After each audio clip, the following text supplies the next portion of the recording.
हाँ जी बच्चों, एक बड़ा इंपॉर्टेंट क्वेश्चन है बड़ा छोटा सा, बट क्वेश्चन बच्चों को बहुत डिफिकल्ट लगता है। Two APs have same common difference, the difference between their 100th term is this big number. ऐसा सेम क्वेश्चन आपकी एनसीईआरटी टेक्स्ट बुक की सेकंड एक्सरसाइज में है। तो two AP have same common difference, तो हम क्या मानते हैं, दो अलग अलग एपीज हैं बट उनका कॉमन डिफरेंस सेम है। इसका मतलब हो सकता है कि एपीज ऐसी हों 64, 67 और 3 प्लस कर रहे हैं तो 70, 73 एंड सो ऑन। और जो सेकंड एपी है वो ऐसे हो सकती है 5, 8, 11, 14 एंड सो ऑन।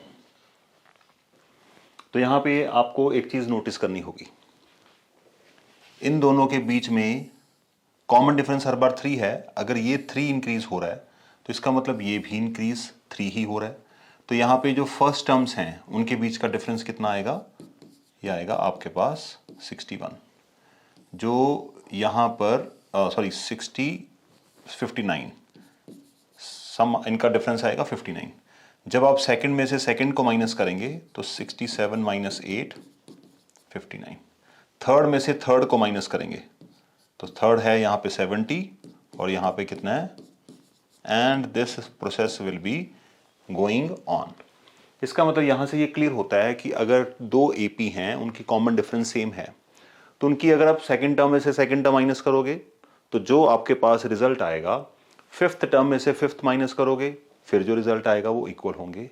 100th में से 100th माइनस करोगे वो भी सेम आएगा फर्स्ट के डिफरेंस के साथ। 1000th टर्म्स में से 1000th टर्म माइनस करोगे तो सेम आएगा। इसका मतलब बिलियंथ टर्म, हमें क्या पूछा गया, difference between the billionth term.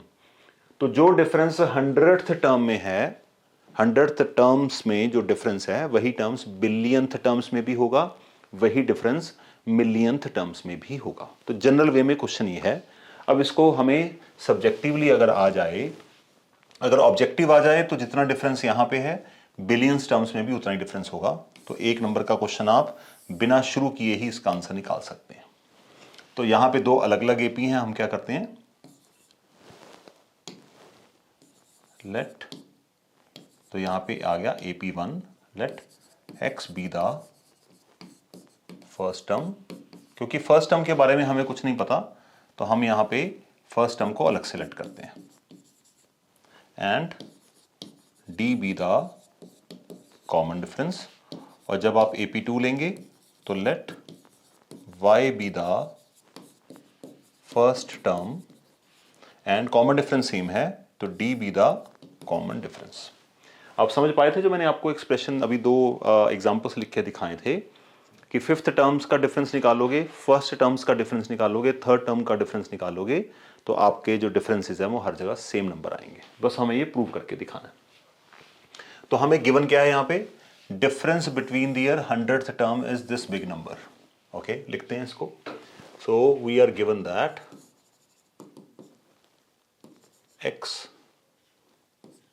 100 minus y 100 equals to 555, 444 and 666। यहां पे मैंने x 100 क्यों लिया है, अगर आप देखिए यहां पे अगर a 100 लेते हैं तो क्वेश्चन की शुरुआत कैसे करते हैं, a प्लस 90 से।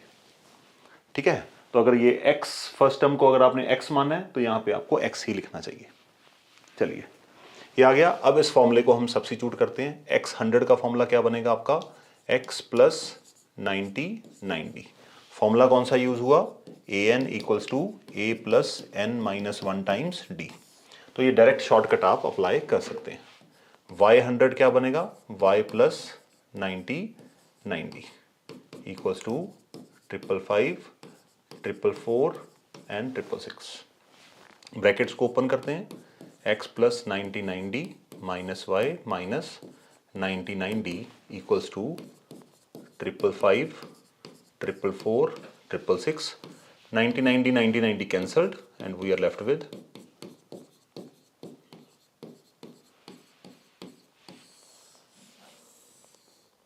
देखिए यहां पे क्या प्रूव हो गया कि 100th टर्म्स के बीच में जितना डिफरेंस था सेम डिफरेंस हमारी फर्स्ट टर्म्स के बीच में आ गया।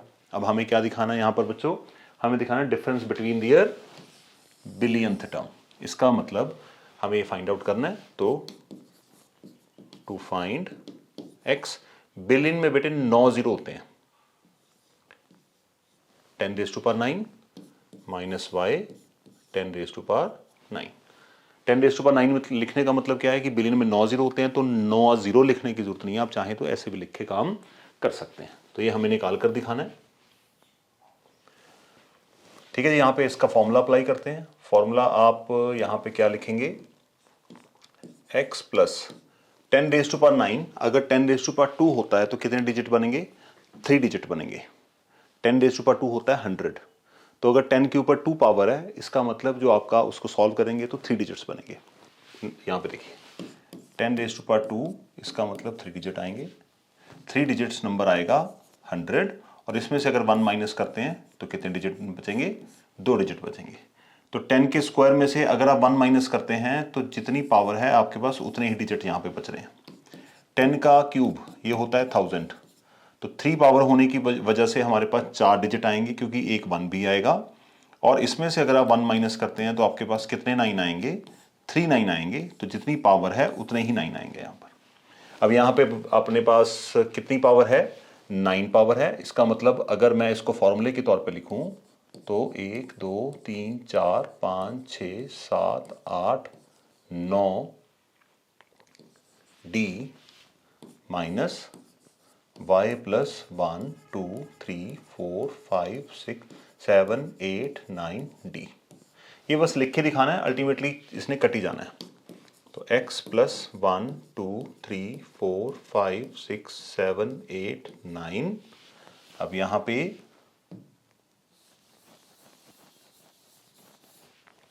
Minus y minus 1 2 3 4 5 6 7 8 9 D. तो ये दोनों d यहां पे कैंसिल आउट हो गए, we are left with x minus Y.